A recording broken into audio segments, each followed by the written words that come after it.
how to stop intrusive thoughts and overall just OCD and what it has to do with your thought life. So, guys, I'm gonna first off talk about my experience with you could say OCD in terms of thought processes and stuff. So basically, my experience is that actually this was just a couple of months ago after I obviously started my recovery journey from anxiety disorder. And so I think, yeah, guys, realizing that this is just an offset and sort of like a side effect of anxiety disorder.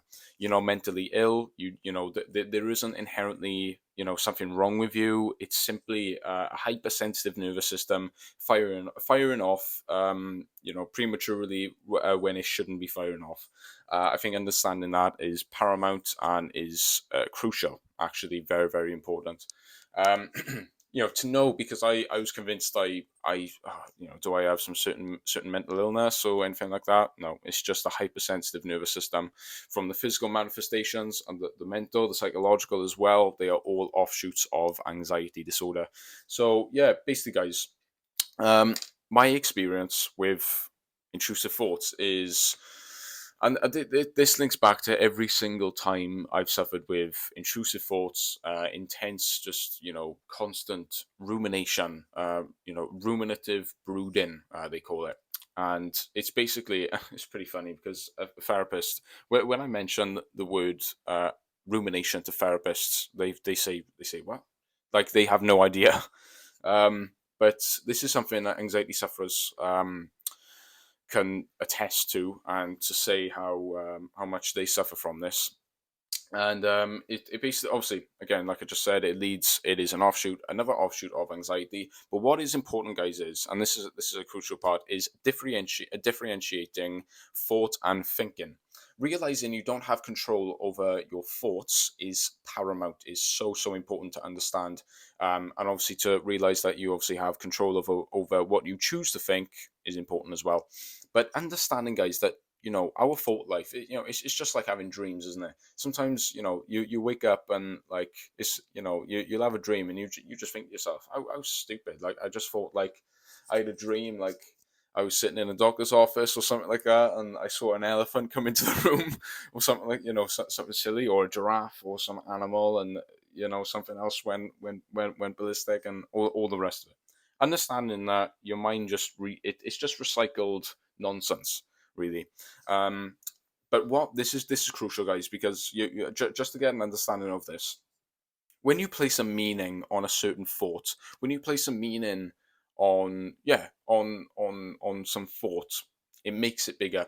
If you start becoming fearful of some certain thought that you have, it makes it's just like what happens with when you have basically like when you have an episode of anxiety, or if you feel a panic attack coming on, do not fear and do not resist the panic attack, because it is only going to get worse. It's the first fear that comes in. So you have the fear, and then uh, this is the worst thing to do. You panic, and so then it produces more fear and more sensations, and it is the exact same thing with um, rumination, with thought processes, with intrusive thoughts. Understanding, guys, just like I said, do not place a meaning on a certain thought. You know what I mean? So basically, yeah, I'm obviously not going to say what thoughts I was struggling with.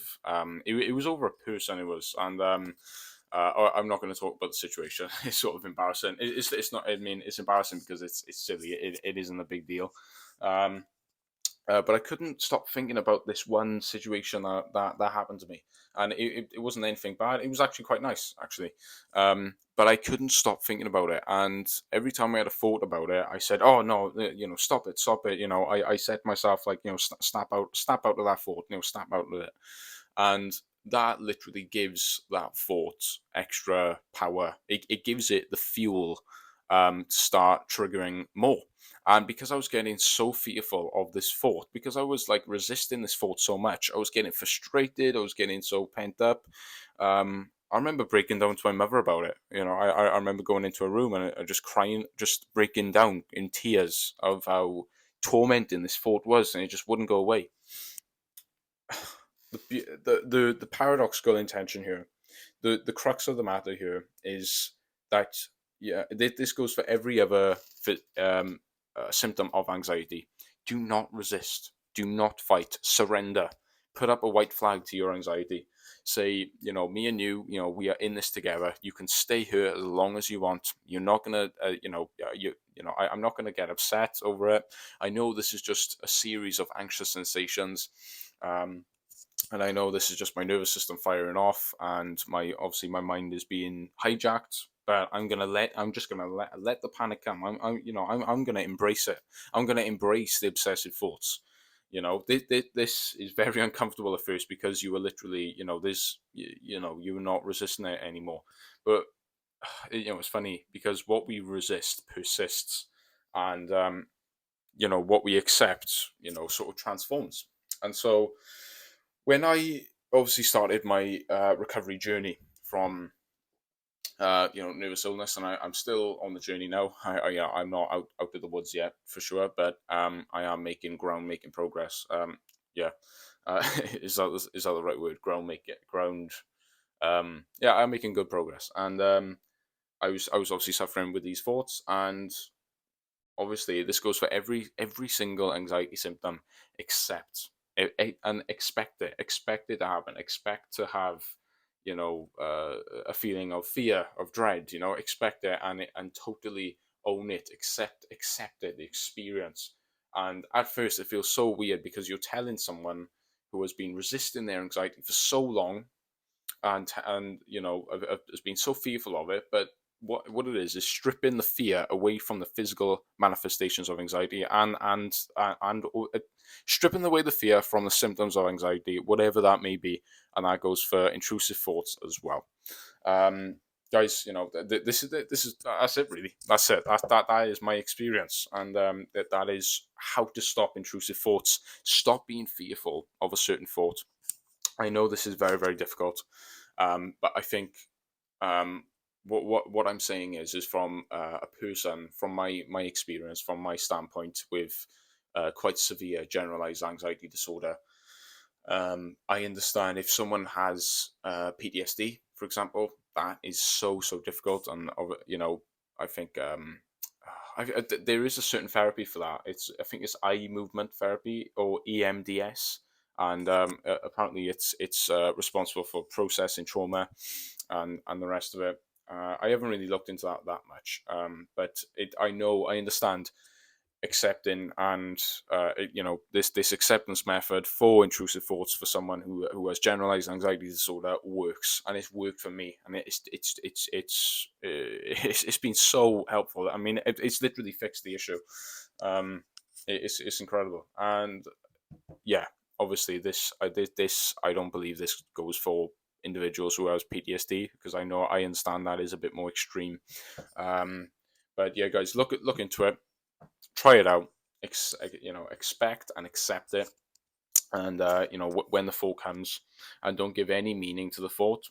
Honestly, just because I'll get the same thoughts coming through my mind every so often. They're getting less and less and less now, because when you didn't, first off, you became fearful of the thought. You put a meaning on the thought, and so that's what gave it its power. And so when I stripped away the fear from the thoughts, it just disappears, because it's just like, oh, you because your mind, because you're telling your mind that this thought is a certain threat, or it's something that's bad. So you start, you obviously try to resist the thought, and then it makes it stronger. But when you actually accept it for what it is, accept it. Oh yeah, yeah, I remember that time where I sort of, I don't know, messed up, or so it could be any thought. It could be, obviously, maybe a negative thought of something embarrassing that happened to you, or whatever, and then or maybe it was an awkward interaction with your boss, a long time ago, or even recently. Accept it.